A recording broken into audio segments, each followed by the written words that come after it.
Hey, welcome to The Explainer. Sometimes the most incredible stories are hiding in the most ordinary places, not in some big, flashy report, but in everyday documents. And today we're going to tear one of those apart. Okay, let's get into it. So, this is the big question, right? We're about to go on a little journey of discovery, using just one little piece of paper to unpack a much, much bigger story about skill, demand, and a life lived on the move. And here it is. This is our key. A simple recruitment notice. It looks pretty straightforward, doesn't it? But as you'll see, pretty much every single line tells a story about the backbone of a huge industrial sector.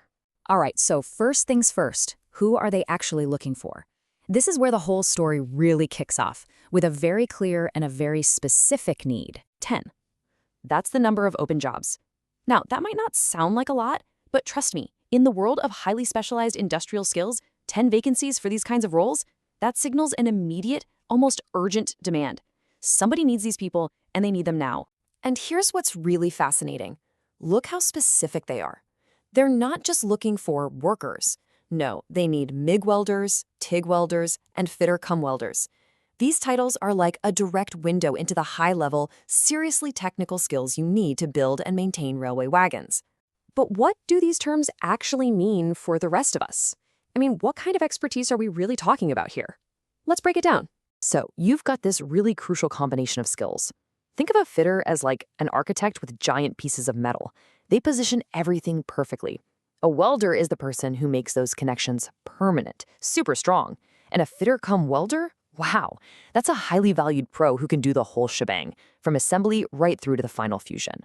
And believe it or not, it gets even more specialized. MIG and TIG, well, this isn't your average garage welding. These are advanced methods that create incredibly strong, super precise bonds. And that's absolutely essential when you're building something as massive and durable as a railway wagon, something that has to take incredible stress for decades.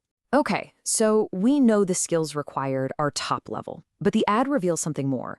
What about the lifestyle? What does this job actually ask of a person, day in and day out? The ad lists the job location as Kolkata. Seems simple enough, right? You'd assume you just report for work in Kolkata.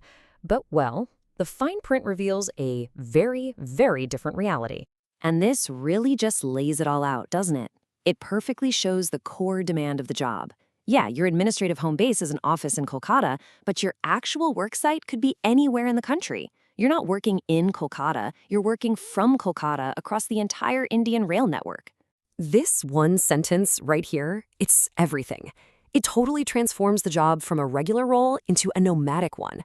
These skilled workers are basically a mobile unit, sent wherever they're needed across the country to build, to repair, to maintain the nation's railway infrastructure. It's a job that means you are constantly on the move. So, for this incredibly skilled, super demanding mobile lifestyle, what's the reward? What's the payoff?